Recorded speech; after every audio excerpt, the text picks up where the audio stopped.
नमस्कार दोस्तों, welcome to my YouTube channel exam अध्ययन।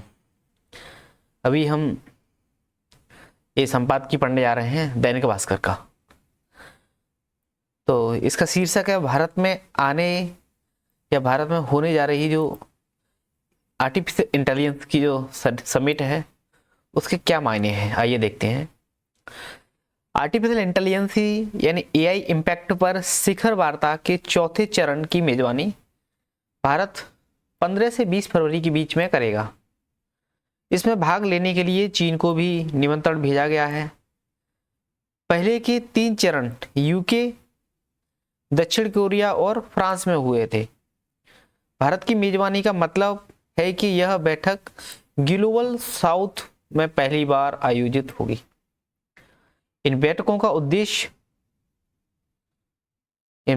उद्देश्य दीर्घकालिक परिप्रेक्ष्य में एआई के खतरों और प्रभावों को लेकर संस्थाओं और नियमों का निर्माण करना और उन पर वैश्विक सर्वसम्मति बनाना है।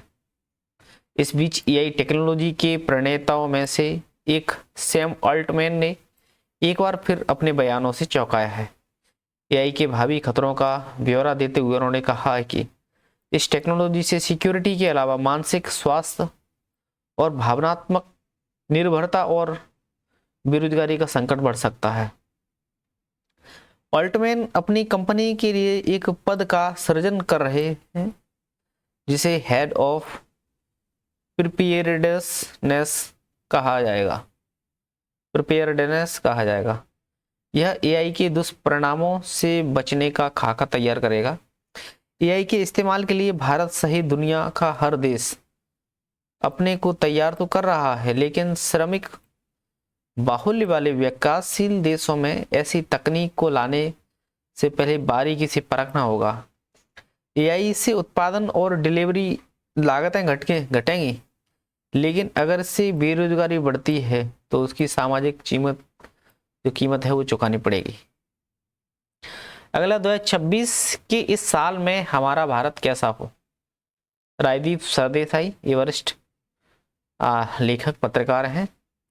जहां मन भय से मुक्त हो और मस्तिष्क ऊंचा हो। जहां मन भय से मुक्त हो यानी मन में किसी प्रकार का भय नहीं हो और अपना जो कॉन्फिडेंस लेवल हाई रहता है। जहां ज्ञान स्वतंत्र हो और जहां दुनिया संकीर्ण दीवारों से टूटकर टुकड़ों में न बटी हो। स्वतंत्रता के उस स्वर्ग में मेरे देश को जागृत होने दो। ये रविन्द्रनाथ टैगोर की ये पंक्तियां हैं। ये पंक्तियां लिखे जाने के एक सदी से भी अधिक समय बाद भारत के विचार को नई दृष्टि से देखने का समय आ गया है। लिहाजा इनसे प्रेरित होकर के 2026 के भारत के लिए एक प्रार्थना प्रस्तुत है कि एक ऐसा भारत जो वर्तमान और भविष्य को रियर व्यू मिरर से देख न तय करे।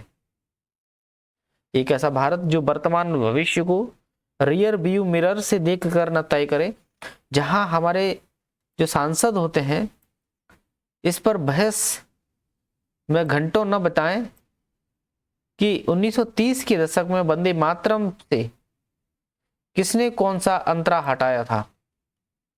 1950 के दशक में नेहरू ने क्या किया था, बल्कि इस बात पर ध्यान केंद्रित करें कि हमारा वर्तमान नेतृत्व एक बेहतर भारत बनाने के लिए आज क्या कर रहा है। एक ऐसा भारत जहां वोट जातिगत और धार्मिक विभाजनों को भड़का कर नहीं बल्कि शासन से जुड़े वास्तविक मुद्दों पर मांगे जाएं। जहां इतिहास को व्हाट्सएप यूनिवर्सिटी के पाठ्यक्रम तक सीमित न कर दिया जाए। जहां ध्यान अधिक उपासना स्थलों के निर्माण पर नहीं, इस पर हो कि कितने गुणवत्तापूर्ण स्कूल और अस्पताल बनाए जा रहे हैं। एक ऐसा भारत जहां समुदायों के बीच किसी भी प्रकार के वैमनस्य को केवल शब्दों में नहीं बल्कि ठोस कार्रवाई के माध्यम से अस्वीकार किया जाए। एक ऐसा भारत जहां समुदायों के बीच किसी प्रकार का वैमनस्य केवल शब्दों में नहीं होना चाहिए, बल्कि ठोस कार्रवाई के माध्यम से उसको अस्वीकार किया जाना चाहिए। जहां कानून का राज हर नागरिक पर समान रूप से लागू होना चाहिए, जहां नफरत को इस तरह सामान्य कर दिया जाए कि समुदायों का अन्नीकरण उनके सामाजिक बहिष्कार का कारण बन जाए।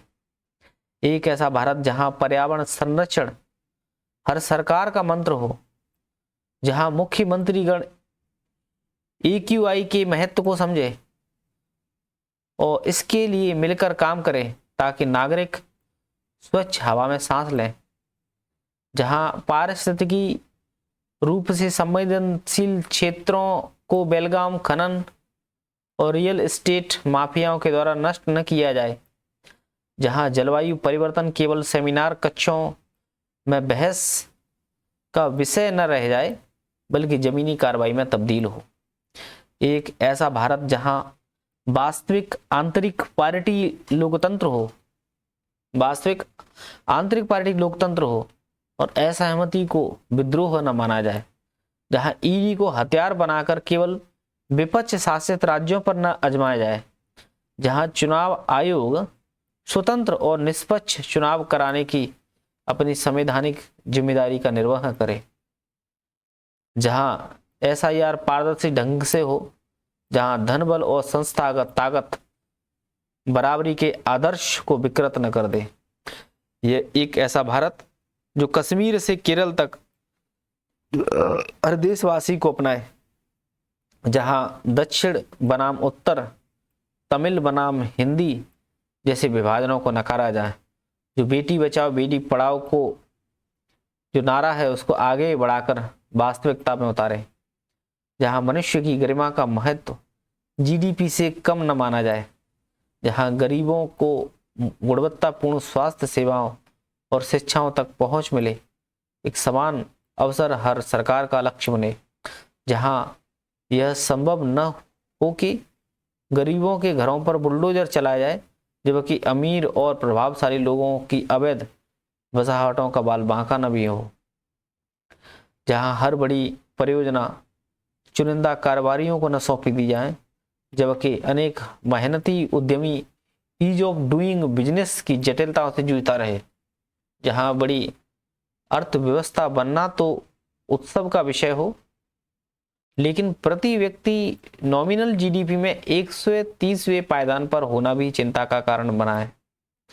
एक ऐसा भारत जहां पर छात्र पेपर लीक और परीक्षा में हेर फेर के शिकार न बने, जहां परीक्षाएं आपराधिक नेटवर्कों के दबाव में आए बिना पूरी सतर्कता और निष्पक्षता के साथ कराई जाए, जहां कॉलेजों और विशेष पाठ्यक्रमों में प्रवेश की प्रक्रिया योग्यता से संचालित हो, न कि सिफारिश से, जहां कौशल विकास और रोजगार के अवसर साथ साथ बढ़े।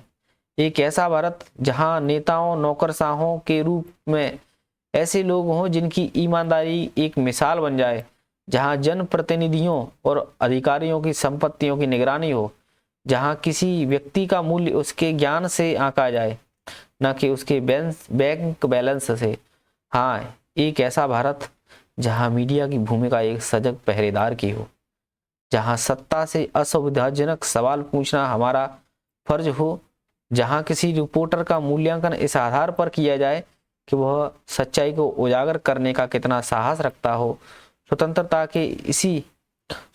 के उसी स्वर्ग में मेरा भारत जागृत हो। नव वर्ष की शुभकामनाएं। एक ऐसा भारत जहां नेताओं और नौकरशाहों की ईमानदारी एक मिसाल बन जाए, जहां किसी व्यक्ति का मूल्य उसके ज्ञान से आंका जाए, उसके बैंक बैलेंस नहीं, जहां मीडिया की भूमिका एक सहज पहरेदार की हो। बहुत ही शानदार तरीका से आप समझ गए होंगे कि कितनी तरीका से उन्होंने अपने लेख को राजीव सरदेसाई ने लिखा है। अगला दैनिक जागरण का एडिटोरियल है, आवश्यक है अरावली को बचाना। डॉक्टर लक्ष्मीकांत शर्मा, ये लेखक राजस्थान केंद्रीय विश्वविद्यालय में प्रोफेसर और अरावली पर्वतमाला के शोधकर्ता हैं। हाल में सुप्रीम कोर्ट ने अरावली पर्वतमाला की परिभाषा के संदर्भ में दिए गए अपने ही फैसले पर रोक लगा दी है। उस फैसले में 100 मीटर ऊंची पहाड़ियों को ही अरावली मानने को मंजूरी दे दी गई थी। इसके परिणाम स्वरूप कई छोटी लेकिन पारिस्थितियों के रूप से महत्वपूर्ण भू आकृतियां संरक्षण की कानूनी सुरक्षा से बाहर आ सकती थी। इस पर पर्यावरणीय विरोध और कानूनी प्रश्न उठे। सुप्रीम कोर्ट ने अपने पुराने फैसले पर रोक लगाते हुए कहा कि उसे लागू करने से पहले उसकी वैज्ञानिक और पर्यावरणीय और कानूनी समीक्षा आवश्यक है। अदालत ने विशेषज्ञ समिति के गठन का प्रस्ताव रखा है ताकि परिभाषा, खनन नियम, संरक्षित क्षेत्र और पारिस्थितिकी निरंतरता से जुड़े सभी मुद्दों का विस्तृत अध्ययन हो सके। नवीनतम जो निर्णय होते हैं, इसका संकेत है कि सुप्रीम कोर्ट स्वयं भी मानता है कि पहले के निर्णय के वैज्ञानिक और पारिस्थितिकीय परिणाम संदेहास्पद हैं। 20 नवंबर 2025 को सुप्रीम कोर्ट के द्वारा अरावली की एक समान परिभाषा को स्वीकृति देने वाला आदेश एक लंबे समय से प्रशासनिक स्पष्टता के रूप में प्रस्तुत किया जा रहा था। यह आदेश भारत की सबसे प्राचीनतम पर्वतमाला की कानूनी और पारिस्थितिकी सुरक्षा को कमजोर कर सकता था, खासकर तब जब वह पहले से ही अभूतपूर्व दबाव में है। अरावली करीब 2 अरब वर्ष पुरानी भू वैज्ञानिक प्रणाली है जो भूजल भरण को नियंत्रित करती है, मरुस्थल को रोकती है, जलवायु को संतुलित करती है और उत्तर पश्चिम भारत में लाखों लोगों की आजीविका का सहारा है। इसे केवल ऊंचाई आधारित नियम से परिभाषित करना न केवल वैज्ञानिक रूप से गलत था बल्कि परिस्थिति रूप से भी खतरनाक था। जिस समिति की रिपोर्ट पर उक्त आदेश आधारित था, वह समिति स्वीकार करती है कि अरावली परिदृश्य में ढलान और ऊंचाई व्यापक रूप से बदलती रहती है। समिति के अनुसार 34 में से 23 अरावली जिलों में औसत ढलान 6 डिग्री से कम है, जबकि 12 जिलों में ये 3 डिग्री से भी कम है। रिपोर्ट यह निष्कर्ष निकालती थी कि केवल ढलान और ऊंचाई को मानदंड बनाना विसंगति बढ़ाएगा। इसके बावजूद अंतिम सिफारिश में 100 मीटर के प्रावधान को मान्यता दे दी गई और यह वैज्ञानिक तर्क और प्रशासनिक विवेक के मूल सिद्धांतों के विपरीत था। भारतीय भू आकृतिक परिस्थितियों में 100 मीटर की ऊंचाई का नियम मनमाना था। अरावली जिलों में औसत ऊंचाई कुछ क्षेत्रों में 100 से 200 मीटर से लेकर केवल एक जिले में 600 मीटर से अधिक है।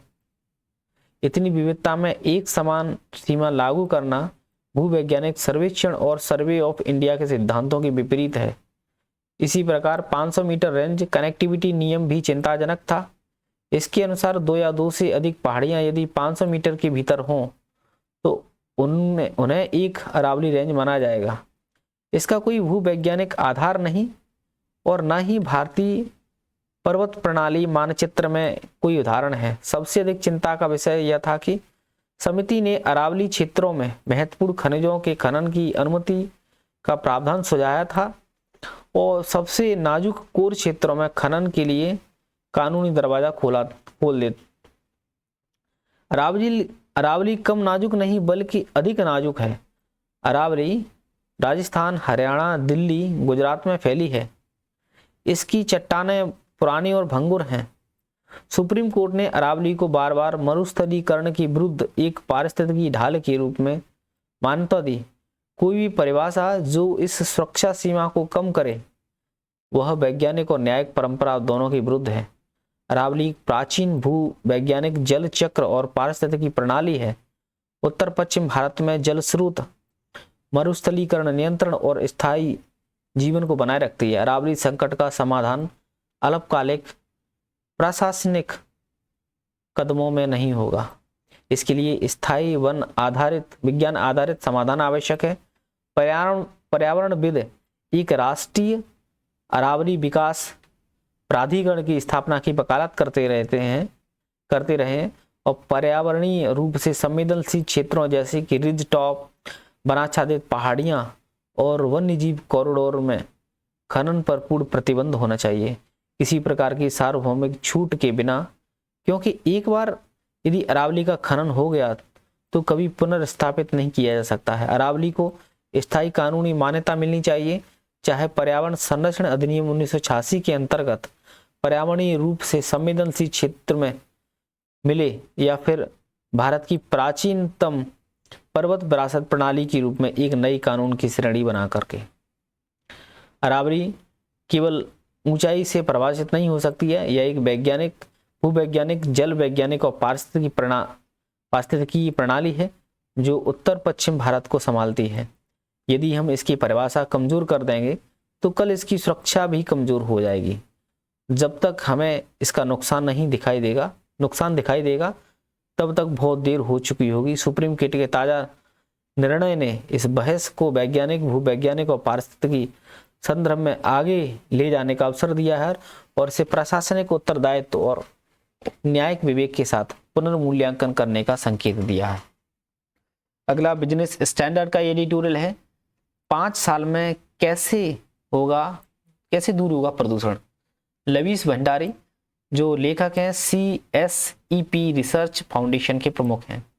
कुछ समस्या आसान होती हैं और कुछ जटिल होती हैं और कुछ ऐसी होती हैं जिन्हें विकट समस्याएं कहा जाता है। सबसे आसान समस्या वो होती हैं जहां हमें पता होता है कि दिक्कत क्या है, हमें समस्या का हल भी पता होता है और जवाबदेही तय करना भी आसान होता है। और सबसे विकट समस्या वो होती है जहां दिक्कत ठीक से परिभाषित नहीं होती है और हल भी परिभाषित नहीं होते हैं, परंतु उत्तर भारत में प्रदूषण की समस्या इन दोनों से अलग है। इस मामले में समस्या को मापना और जवाबदेही तय करना दोनों आसान है, लेकिन कई हितधारक यहाँ एक दूसरे के विरुद्ध काम कर रहे हैं। यह हमारी खुशकिस्मती है कि राजनीतिक दल प्रदूषण कम करने के लिए खुलकर एकजुट हैं। भारतीय जनता पार्टी ने अपने चुनावी वादों में कहा था कि वह 2030 तक दिल्ली में वायु गुणवत्ता सूचकांक यानी AQI को वर्तमान के आधे स्तर पर ले जाएगी। सभी संबंधित लोगों के लिए और भी अच्छी बात है कि प्रदूषण के तकनीकी, आर्थिक, नीतिगत समाधान अच्छी तरह से ज्ञात है। तो फिर समस्या क्या है? केवल इस बात को लेकर कि श्रम की प्राथमिकता कैसे दी जाए और उसे कैसे लागू किया जाए। समस्या को हल करने के 2 तरीके हैं। पहला है कारणों का विश्लेषण करना और नीचे से काम करते हुए कारक को पूरी तरह खत्म करना। 2 तरीके हैं, कारणों का विश्लेषण करना, नीचे से शुरू करते हैं ऊपर तक खत्म कर देना है।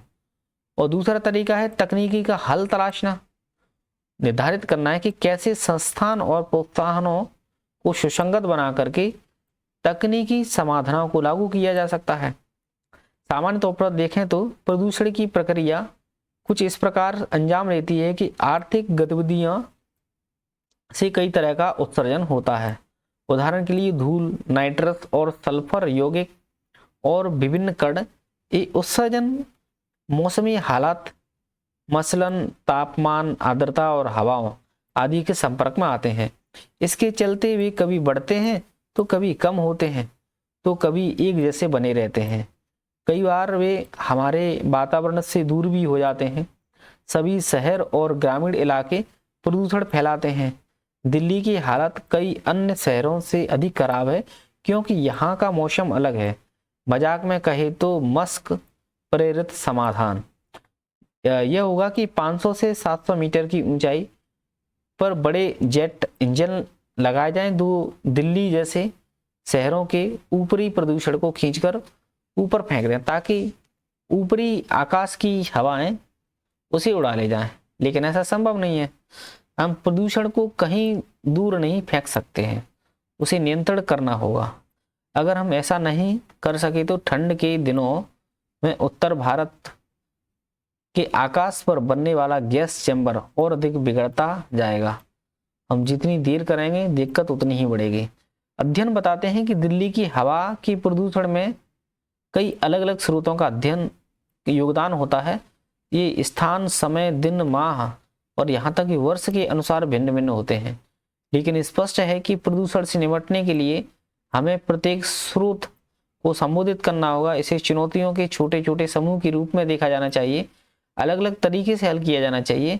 इसके अलावा प्रदूषण राज्य की सीमाओं का सम्मान नहीं करता है और किसी क्षेत्र में प्रदूषण का बड़ा हिस्सा उसके आसपास के क्षेत्रों से आता है। ऐसे में हमारा लक्ष्य है शून्य से कम प्रदूषण वाले और अर्थव्यवस्था तैयार करना है। सबसे पहली बात है कि जहाँ तक संभव हो हमें प्रयास करना चाहिए कि सरकारी हल करने का, जहाँ सरकार, समाज और उद्योग सभी मिलकर एक साझा लक्ष्य को पाने के लिए काम करें। दूसरा है कि हल क्षेत्रीय होना चाहिए, क्योंकि हरियाणा में प्रदूषण पंजाब की गतिविधियों से प्रभावित होता है, इसलिए समाधान को यथासंभव अधिक से अधिक राज्यों में लागू करना होगा। तीसरा है कि सरकार को स्पष्ट रूप से समय सीमा घोषित करनी होगी, केवल चुनावी वादा पर्याप्त नहीं होगा। 5 वर्षों की अवधि में पूर्ण बदलाव एक अच्छा लक्ष्य होगा और इससे सरकार, नागरिक समाज और उद्योग सभी को एक साझा उद्देश्य के लिए एकजुट करने में मदद मिलेगी। चौथा, हमें इसके लिए अतिरिक्त फंड की आवश्यकता होगी। उसके लिए राज्य सरकारों को जीवाश्म ईंधन पर कर लगाना होगा, क्योंकि वह प्रदूषण का बड़ा स्रोत है। प्रदूषण फैलाने वाले इन उद्योगों मसलन ईंट भट्टों पर भी शुल्क लगाना होगा। और पांचवी है कि केंद्र सरकार नई शून्य से लेकर के कम प्रदूषण वाली परिसंपत्तियों की पूंजीगत लागत की क्षतिपूर्ति के लिए मूल्यह्रास को अपना सकती है। वाहनों के एग्जॉस्ट, औद्योगिक चिमनी, निर्माण से उड़ने वाली धूल, सड़क की धूल, बायोमास को जलाना और खराब कचरा प्रबंधन आदि उत्तर भारत के प्रदूषण के लिए बहुत ज़्यादा जिम्मेदार है। क्या हुए? वाहनों के एग्जॉस्ट हो गए, औद्योगिक चिमनी हो गई, निर्माण से उड़ने वाली धूल हो गई, सड़क की धूल हो गई, बायोमास को जलाना, खराब कचरा प्रबंधन, ये बहुत ज़्यादा जिम्मेदार हैं ये सारे कारक। तो स्पष्ट आदेशों के साथ वित्तीय सहयोग और तकनीकी हस्तक्षेपों का संयोजन निजी और सार्वजनिक दोनों क्षेत्रों में फैला हो, इन अधिकांश समस्याओं का समाधान ये कर सकता है। क्या बोला है कि स्पष्ट आदेशों के साथ वित्तीय सहयोग होना चाहिए और तकनीकी हस्तक्षेपों का संयोजन होना चाहिए, जो निजी सार्वजनिक दोनों क्षेत्रों में फैला हो और समस्याओं का समाधान ये कर सकता है। वाहन प्रदूषण की बात करें तो 2 पहिया, 4 पहिया और यहाँ तक कि बसों के मामलों में बिजली से चलने वाली तथा हाइब्रिड वाहन एक अच्छा विकल्प है, लेकिन कौन बात बड़ी वाहन कंपनियों को 5 वर्षों में पूरे उत्तर भारत में जीवाश्म ईंधनों वाहनों को रोकने की बिक्री पर मजबूर करेगा। आदेशों और त्वरित मूल्यह्रास का मिश्रण इसमें मदद कर सकता है। सड़कों पर अभी भी बड़ी संख्या में पेट्रोल डीजल वाहन है, उन्हें ईवी में बदलने के लिए कर राहत की मदद ली जा सकती है। निर्माण क्षेत्र की धूल की बात करें तो ऐसे कई स्थानों की ढकने के लिए प्लास्टिक या कपड़े का इस्तेमाल शुरू हो गया है। पानी का छिड़काव भी कम लागत वाला अच्छा उपाय है। इतना ही नहीं, चूंकि सरकारी परियोजनाएं बड़े पैमाने पर इनका हिस्सा है, इसलिए सभी निर्माण ठेकों और निजी सार्वजनिक भागीदारियों में इसे पूर्व शर्त बना दिया जाना चाहिए। तीसरा, सड़क की धूल। इसमें धूल के छोटे कण होते हैं। टायरों से निकलने वाले कार्बन ब्लैक या रबर और वाहनों धुओं से निकलने वाले जो कण होते हैं ये भी शामिल होते हैं। यद्यपि कम कार्बन या शून्य कार्बन वाहनों की ओर बढ़ने के बाद ये जो कण कम हो सकते हैं, लेकिन टायर और धूल के ये जो कण होते हैं कोई समाप्त नहीं होंगे वे। यानी सभी जो प्रमुख सड़कों या मार्गों की दैनिक धुलाई और वैक्यूम के लिए एक तंत्र की आवश्यकता है। इसलिए स्थानीय सरकारों की लागत बढ़ेगी, जिससे वे आसानी से संपत्ति कर को तर्कसंगत बनाकर वसूल सकते हैं।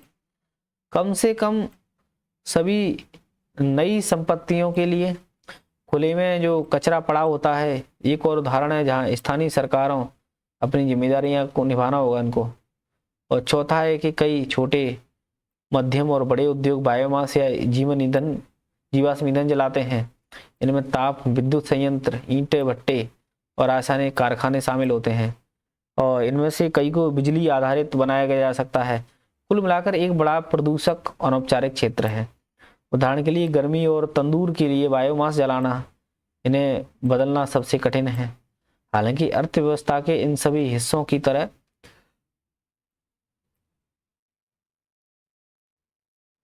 अनौपचारिक व्यवसाय भी उस वातावरण के अनुरूप है जिसमें वे काम करते हैं। हमें विश्वास करना शुरू करना होगा और हम इसे ठीक कर सकते हैं। अगला जनसत्ता का एडिटोरियल है, ये अरावली के संरक्षण की मुश्किल राह देवेंद्र सुधारसी लिखते हैं और इसके पश्चात में भारतीय विदेश नीति पर रहेगी नजर। एक बार अरावली वाला और देख लेते हैं कि अरावली पर्वत श्रृंखला एक बार राष्ट्रीय बहस के केंद्र में है। इस बार बहस का कारण केवल खनन नहीं बल्कि नई न्यायिक स्थिति है जो सर्वोच्च न्यायालय के आदेश के बाद बनी है।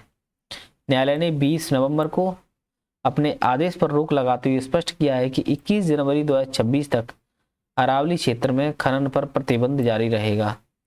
इसके साथ ही एक नई उच्च स्तरीय विशेषज्ञ समिति गठित करने का निर्देश दिया गया है जो पहले से नियुक्त समिति की रिपोर्ट और न्यायालय की टिप्पणियों का स्वतंत्र और निष्पक्ष मूल्यांकन करेगी। न्यायालय ने यह भी कहा है कि जो पिछली सिफारिश हैं और उन पर आधारित टिप्पणियां फिलहाल स्थगित रहेंगी और अगली सुनवाई तक ये नहीं की जाएंगी। पहली नज़र में यह निर्णय सावधानी भरा और संतुलित और पर्यावरण संरक्षण की दिशा में विचारणीय कदम प्रतीत हुआ था, लेकिन न्यायालय ने यह भी सुनिश्चित करने की कोशिश की है कि कोई भी व्यवस्था लागू होने से पहले उसका वैज्ञानिक, सामाजिक और कानूनी परीक्षण जरूरी है। फिर भी ये सवाल कायम है कि इतनी स्पष्टता के बाद भी अरावली पर विवाद और विरोध क्यों जारी है। इसका उत्तर उस गहरी दूरी में छिपा है जो नीति के इरादों और उसके व्यावहारिक क्रियान्वयन के बीच बनी रहती है। कई लोगों को डर है कि यदि निगरानी और प्रवर्तन कमजोर रहा तो कोई भी नई व्यवस्था केवल कागजों में सुशोभित होकर रह जाएगी जबकि जमीन पर पुराने ढर्रे से चलती रहेगी। तो अरावली कोई साधारण पर्वतमाला नहीं है, यह भारत की सबसे प्राचीनतम पर्वतमालाओं में से एक है जिसकी उम्र लगभग 2 अरब वर्ष आंकी जाती है। दिल्ली से लेकर गुजरात तक लगभग 650 किलोमीटर 692 किलोमीटर है एग्जैक्ट इसकी लंबाई इसमें फैली हुई है और उत्तर भारत के पर्यावरणीय संतुलन की ये रीढ़ है। यह थार रेगिस्तान के पूर्व की ओर फैलने, थार का जो रेगिस्तान है उसको पूर्व की ओर फैलने से रोकने वाली एक प्राकृतिक दीवार की तरह काम करती है और गंगा के मैदानों को मरुस्थलीकरण होने से बचाती है। इसकी चट्टानें, वनस्पतियां और घाटियां भूजल को संरक्षित करने में मदद करती है।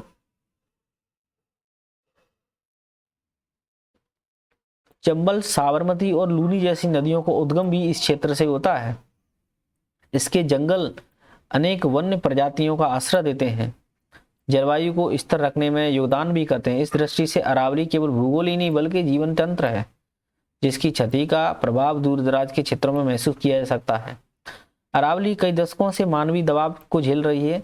पत्थर, रेत और खनिज की बढ़ती मांग ने इसे खनन का प्रमुख केंद्र बना दिया है। पत्थर और चूना पत्थर की निरंतर निकासी ने कई पहाड़ियों को कमजोर कर दिया है। जंगलों का नुकसान हुआ है। आसपास के शहरों में वायु की गुणवत्ता पर लगातार बिगड़ती रही है।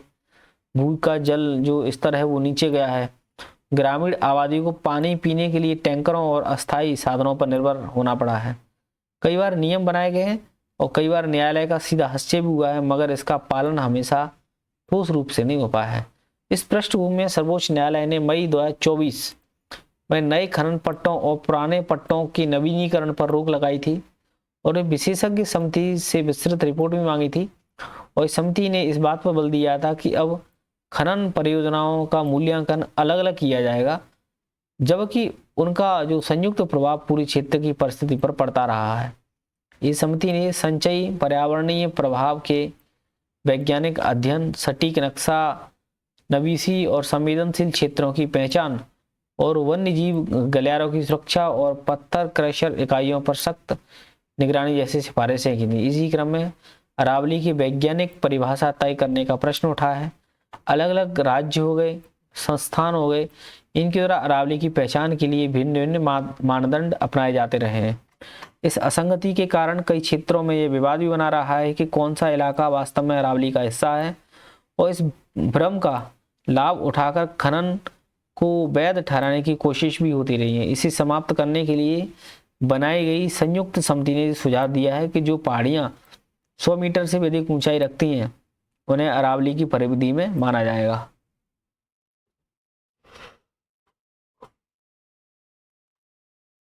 न्यायालय ने इस मानक को स्वीकार किया है, लेकिन यहीं से व्यापक असहमति और विरोध शुरू हो जाता है। तो पर्यावरण क्षेत्र में काम कर रहे विशेषज्ञों का मानना है कि अरावली जैसे अत्यंत पुराने और घिसकर बनी पर्वतमाला केवल ऊंचाई के आधार पर प्रदर्शित करना उसके वास्तविक महत्व को कम करके देखा जाना होगा। इस श्रृंखला की कई पहाड़ियां अपेक्षाकृत नीची अवश्य हैं, परंतु वे वर्षा जल को रोकने और भूजल और पुनर्भरण और जैव विविधता को बनाए रखने के लिए अत्यंत महत्वपूर्ण भूमिका निभाती हैं। यदि केवल 100 मीटर की सीमा लागू कर दी जाए तो बड़ी संख्या में ऐसी पहाड़ियां अरावलियों की परिधि से परिभाषा से बाहर हो सकती हैं और उन पर खनन करने के लिए कानूनी रास्ते खुल सकते हैं। यह वो मुख्य चिंता है कि अब न्यायालय ने गंभीरता से लिया है और इसी कारण उसने पूर्व के फैसले और टिप्पणियों को अगली सुनवाई तक स्थगित कर दिया है। सरकार की ओर से कहा गया है कि आदेशों प्रक्रियाओं को लेकर जो भ्रांतियां फैलाई जा रही हैं, जो न्यायालय ने साफ कर दिया है कि जब तक नई उच्च स्तरीय समिति स्वतंत्र रूप से पूरी प्रक्रिया की समीक्षा नहीं कर लेती है तब तक न तो 100 मीटर की परिभाषा लागू होगी न ही उससे जुड़े अन्य निर्देश प्रभावी होंगे। इसी प्रकार न्यायालय ने संरक्षण तथा नीति निर्माण दोनों को और अधिक वैज्ञानिक और पारदर्शी बनाने का प्रयास किया है। राज्य सरकारों की चिंता भी स्वाभाविक है। अरावली 4 राज्यों में फैली है और हर राज्य की अपनी भूमि नीति, राजस्व संरचना और प्रशासनिक सीमा है। खनन कई राज्यों के लिए राजस्व का महत्वपूर्ण स्रोत भी रहा है। इसी संदर्भ में अरावली ग्रीन वॉल परियोजना का उल्लेख भी आवश्यक है। इस योजना में अरावली के आसपास जो बंजर भूमि को पुनर्जीवित कर हरियाली बनाने का लक्ष्य भी रखा गया है। दावा किया गया है कि इससे मरुस्थली पर रोक लगेगी और स्थानीय पर्यावरण संरक्षण सुदृढ़ होगा। अगर कई स्थानीय समुदायों को आशंका है कि इस योजना से भूमि उपयोग पर नए प्रतिबंध लग सकते हैं और पारंपरिक चराई, खेती और बसावट प्रभावित हो सकती है, इसलिए जो भी हो स्थानीय समुदायों की समिति और सक्रिय भागीदारी के साथ किया जाए। अरावली पर प्रश्न ये भी है कि विकास और पर्यावरण के बीच संतुलन कैसे स्थापित किया जाए। सर्वोच्च न्यायालय का नवीनतम निर्णय इस दिशा में पुनर्विचार का अवसर है और इससे यह उम्मीद जन्म लेती है कि अरावली की रक्षा पर होने वाली बहस अब अधिक गहराई, वैज्ञानिक और पारदर्शिता के साथ बढ़ेगी। यदि नई समिति निष्पक्षता से सभी पक्षों की बात सुनकर के संतुलित सिफारिश करती है, सरकार उन्हें ईमानदारी से लागू करती है, तो आज का विवाद कल के विश्वास में बदल सकता है। यह प्रक्रिया फिर से केवल कागजों में सीमित रह गई है और व्यवहार में पुरानी कमजोरियां कायम रहीं तो अरावली की प्राचीन पहाड़ियां एक बार फिर विकास की कीमत चुकाने को मजबूर होंगी। यही आशंका आज की बहस का मूल कारण है। यही वजह है कि सब कुछ ठीक दिखने के बावजूद असहमति की आवाज थम नहीं रही है।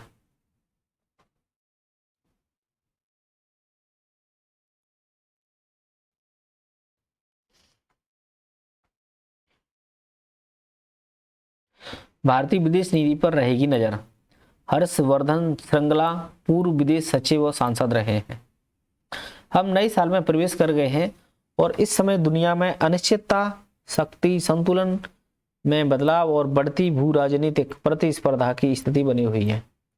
साल के पहले दिन ही चीनी राष्ट्रपति शी जिनपिंग ने ताइवान संबंधी बयान ने स्पष्ट कर दिया है कि यह वर्ष काफी जटिल स्थितियों जनने जा रहा है।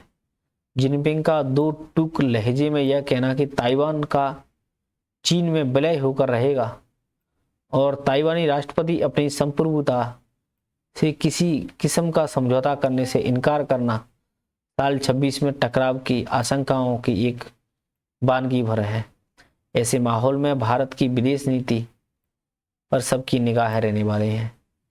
हालांकि अपने उद्देश्य की स्पष्टता और रणनीतिक स्वायत्तता और राष्ट्रीय वैश्विक हितों को साधने वाली साझेदारियों के प्रति हमारी नीति पूरी तरह साफ है।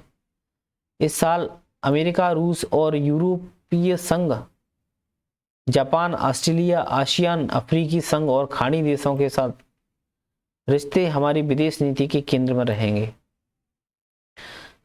भारत अमेरिका की रणनीतिक साझेदारी खासकर रक्षा और महत्वपूर्ण औद्योगिक प्रौद्योगिकी के क्षेत्र में स्थिर रहने की उम्मीद है। अमेरिका के साथ व्यापार और टैरिफ पर जारी मतभेदों के बावजूद प्रधानमंत्री मोदी की राष्ट्रपति डोनाल्ड ट्रंप के साथ मित्रता और ट्रंप के सबसे करीबी सलाहकारों में शेख सर्जेई गुर को भारत में अमेरिकी राजदूत नियुक्त किए जाने से दोनों देशों के संबंध को नई गति मिलने की संभावना है। अमेरिका ने अपनी राष्ट्रीय सुरक्षा रणनीति 2025 में भारत के साथ वाणिज्यिक संबंधों और हिंद प्रशांत रणनीतिक संबंधों के साथ विकसित करने के प्रति भी रुचि जताई है। रूसी राष्ट्रपति व्लादिमीर पुतिन इन दिनों रूस से बाहर कम यात्रा करते हैं। इसके बावजूद बीते दिसंबर उनकी भारत यात्रा हुई, यह अपवाद था। उस यात्रा ने भारत के साथ रूस के संबंधों को अहमियत को एक बार फिर रेखांकित किया है।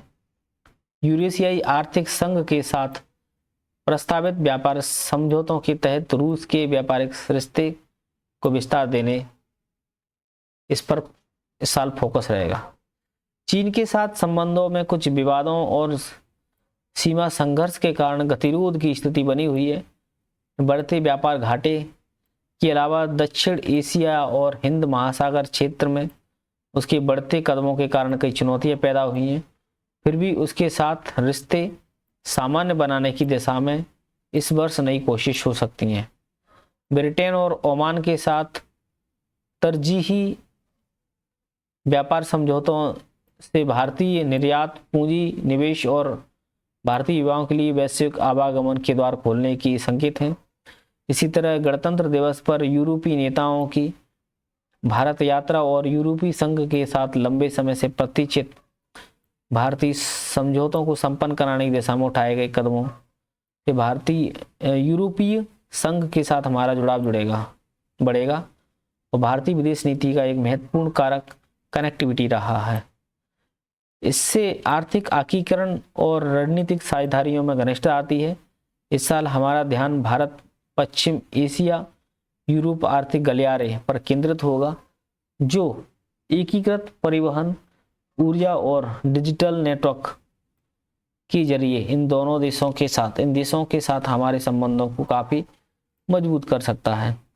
इसके लागू होने से व्यापारिक कुशलता बढ़ेगी और आपूर्ति श्रृंखला मजबूत हो सकेगी और भारत उभरती क्षेत्रीय मुहिम में अहम भूमिका निभा सकता है। पश्चिमी एशिया से शुरू होने वाली लुक वेस्ट नीति सऊदी अरब और संयुक्त अरब अमीरात और ओमान समेत खाड़ी के अन्य देशों और इजराइल के साथ भारत के संबंधों को और मजबूती देगी। आसियान के साथ भारत का जुड़ाव उसकी एक्ट ईस्ट नीति का ही मुख्य स्तंभ बना रहेगा। हिंद प्रशांत क्षेत्र में स्थिरता, आर्थिक एकीकरण और समुद्री सुरक्षा के साथ हितों पर आधारित है। सहयोग के क्षेत्र में व्यापार व निवेश, आपूर्ति श्रृंखला की मजबूती, डिजिटल कनेक्टिविटी और क्षमता निर्माण भी शामिल है। भारत अफ्रीका फोरम के आयोजन से अफ्रीकी संघ के साथ भारत की साझेदारी को इस साल नई ऊर्जा मिलेगी। यह दशकों के साथ विकास, सहयोग और दक्षिण एकता पर आधारित है। क्षमता निर्माण, विकास, वित्त, स्वास्थ्य, शिक्षा, डिजिटल, सार्वजनिक ढांचा और कनेक्टिविटी के मामले में सहयोग की अतिरिक्त शांति सुरक्षा के साथ बढ़ता व्यापार निवेश इस साझेदारी का अभिन्न अंग रहेगा। भारत के निकट पड़ोस में घट रही घटनाओं को कम करके नहीं आंका जा सकता है, इसलिए भारत पड़ोस पहले की अपनी नीति को इस साल की प्राथमिकता देने जारी रखेगा। हमें नहीं भूलना चाहिए कि पनबिजली परियोजनाओं से लेकर नेपाल में बुनियादी ढांचा निर्माण की पहल के साथ साथ श्रीलंका और मालदीव से समुद्री और रक्षा सहयोग ने एक क्षेत्रीय भागीदारी के रूप में हमारी स्थिति को मजबूत बनाया है। भारत बांग्लादेश में हो रही राजनीतिक और संस्थागत बदलाव से तालमेल बिठा रहा है। पूर्व प्रधानमंत्री खालिदा जिया के अंतिम संस्कार में विदेश मंत्री एस जयशंकर का शरीक होना इसका ठोस प्रमाण है। भारत नेपाल के साथ अपने आर्थिक संबंधों को और गहरा कर रहा है। भूटान के प्रमुख रणनीतिक भागीदार के रूप में अपनी भूमिका को मजबूती दे रहा है। हिंद महासागर क्षेत्र में आगे बढ़कर कार्रवाई करने के प्रयासों ने भारत की स्थिति एक भरोसेमंद भागीदार के रूप में मजबूत बनाई है। जाहिर है कि वसुधैव कुटुंबकम के सिद्धांत के तहत दुनिया के गरीब देश में कल्याणकारी कार्यों में योगदान भारतीय विदेश नीति का अहम पहलू है। भारत ग्लोबल साउथ की एक प्रमुख आवाज के रूप में उभरा है। भारत से क्षेत्र की विकास प्राथमिकताओं, न्याय संगत विकास और वैश्विक संस्थानों में विकासशील देशों को अधिक प्रतिनिधित्व देने की वकालत करता है। प्रधानमंत्री नरेंद्र मोदी रूस और यूक्रेन के नेताओं के साथ संपर्क में हैं और उन्होंने G20 और संयुक्त राष्ट्र जैसे बड़े वैश्विक मंचों पर भी इस संघर्ष को समाप्त कराने में संवाद का समर्थन किया है। इस तरह से वह कूटनीतिक तौर पर सभी पक्षों से जुड़े हैं। ये तमाम कवायदें भारत के इस विश्वास का पुष्टि करती हैं, संवाद और कूटनीतिक के माध्यम से ही शांति संभव है। साल 2026 में हमारा कदम सतर्क, संतुलित और आशावादी रहेगा। इस तरह बहुध्रुवी दुनिया में हमारी विदेश नीति के केंद्र में रणनीतिक स्वायत्तता, राष्ट्रीय सुरक्षा और विकास ही रहेगा। रोजगार गारंटी को मजबूत बनाए रखने जरूरी है। Himanshu, assistant professor GNU। सरकार ने 2 दशक पहले मनरेगा यानी महात्मा गांधी राष्ट्रीय ग्रामीण रोजगार गारंटी अधिनियम का नाम और उद्देश्यों को बदलकर उसकी जगह विकसित भारत गारंटी फॉर रोजगार और आजीविका मिशन ग्रामीण यानी विकसित भारत BB गारंटी फॉर रोजगार गारंटी फॉर रोजगार और आजीविका मिशन GRAM कानून लागू किया है। सार्वजनिक रोजगार योजनाएं लंबे समय से देश में आजीविका सुरक्षा और गरीबी उन्मूलन के लिए लागू की जाती रही है। महाराष्ट्र में 1970 के दशक में ही ऐसी योजनाएं प्रभावी हैं। हालांकि मनरेगा में अलग बात यह है कि इसमें हर एक ग्रामीण परिवार को मांग आधारित और बिना शर्त रोजगार की गारंटी दी गई थी। बेशक इसमें रोजगार की गारंटी नहीं थी क्योंकि इसमें एक परिवार को अधिकतम 100 दिनों का ही रोजगार मुहैया कराने का प्रावधान था, लेकिन इसने ग्रामीण बुनियादी ढांचों में सुधार और कृषि उत्पादकता बढ़ाने और गरीबी को कम करने में महत्वपूर्ण भूमिका निभाई है। इसकी उपयोगिता इन तत्वों से साबित होती है कि तब जब कोरोना महामारी के दौरान गांव लौटे लाखों प्रवासियों के लिए यह कानून जीवनदायक बना था। मनरेगा की खासियत यह भी है कि इसे कानूनी समर्थन हासिल था। इसकी जो बिना शर्त सबके लिए उपलब्धता ने इसे अनेक परिवारों की जीवन रेखा बना दिया। जब पश्चिम बंगाल सरकार ने इसे रोकने की कोशिश की तब सुप्रीम कोर्ट ने स्पष्ट दिया कि मनरेगा को महज तकनीकी कारणों से नहीं रोका जा सकता है। मजदूरों के लिए मनरेगा से इतर कहीं और काम करने का मतलब था मनरेगा में तय मजदूरी से अधिक मिलना। इस तरह इस कानून ने श्रम बाजार को परोक्ष रूप से मजबूत किया है। इस बात से पर्याप्त सबूत हैं कि इसने 2004-05 से 11-12 तक ग्रामीण मजदूरी बढ़ाने और गरीबी को कम करने में मदद की है। बाद के वर्षों में इसके कई प्रावधानों को केंद्र और राज्य सरकारों ने कम नौकरियों और उसकी मजदूरी और जो बाजार दर से अधिक थी उसकी 2/3 रह गई, फिर भी इसमें काम की मांग बनी हुई थी और जिसका फायदा अमूमन औरतें और वंचित समुदाय ने उठा रहे हैं। नए कानून में मनरेगा वाले अधिकार का अभाव है। अधिकतम सीमा से अधिक काम की मांग नहीं की जा सकती है। इसके तहत वह केंद्र सरकार अपने उद्देश्यों के तहत फंडिंग करेगी। कृषि सीजन में इस कानून के तहत काम मांगने की गारंटी 60 दिनों के लिए टाल दी गई है। बेशक इस दौरान अधिकतर मजदूर मनरेगा का काम नहीं ढूंढते थे,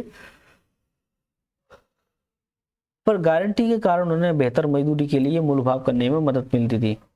मनरेगा में निसंदेह मजदूरी बढ़ाने की में मदद की, लेकिन इससे भी बात यह है कि इसने सूखा या खेती के काम की जो कमी के दौरान रोजगार उपलब्ध कराकर मजदूरों को सहारा दिया। हालांकि हाल के दिनों में 22 राज्यों में इसकी जो मजदूरी दर है वायदा दर से कम है, जिसके कारण काम को मांग घट गई है। और मगर ऐसे में जब खेती की मजदूरी स्थिर हो और गैर खेती की मजदूरी में करीब 1 दशक में कमी आ रही है, तब फसल सीजन के दौरान इसे लागू करने पर रोक लगाने से मजदूरी पर और दबाव पड़ सकता है। इसके अलावा काम के अधिकतम दिनों को 125 करने का कोई खास फायदा नहीं मिल सकता है, क्योंकि पिछले 2 दशकों में मनरेगा में काम के दिनों की औसत संख्या प्रति परिवार 50 से कम रही है। मुश्किल से 2 से 3% परिवार ही 100 दिनों तक काम कर पाए हैं। नए कानूनों को आर्थिक मोर्चों पर जूझना पड़ सकता है। मनरेगा में 90% राशि केंद्र सरकार देती थी, लेकिन वह अब बड़े राज्यों को खर्च का सिर्फ 60% देगी। इस तरह नया कानून कमजोर अर्थव्यवस्था वाले राज्यों के लिए बोझ बन सकता है और इससे राज्यों के बीच असमानता बढ़ सकती है, जिससे कम उत्पादकता और प्रति व्यक्ति आय वाले राज्यों को नुकसान हो सकता है। मनरेगा ज़्यादातर गरीबों के लिए एकमात्र सामाजिक सुरक्षा की गारंटी थी, जिससे लगभग 1/3 ग्रामीण परिवार लाभ ले रहे थे। जाहिर है कि इसे खत्म होने से ग्रामीण संकट बढ़ सकता है और धीरे धीरे पट्टी पर लौट रही ग्रामीण अर्थव्यवस्था भी सुध पड़ सकती है। तो अभी जो एडिटोरियल था, मनरेगा का नाम चेंज कर लिया, उसके प्रभाव वगैरह से संबंधित था। ये जो विदेश नीति कैसी रहेगी भारत की, पड़ोसी देश वगैरह, इससे संबंधित था और बहुत ही शानदार तरीका से प्रोफेसर देवेंद्र सुधार ने भी बहुत अच्छे लिखा है इस पे, अरावली पे। और इससे पहले जो प्रदूषण के संबंध में भी बहुत शानदार तरीका से लिखा था। और तो इस प्रकार से विभिन्न टाइप के आज अपने एडिटोरियल देखे। Thank you. जय हिंद, जय भारत।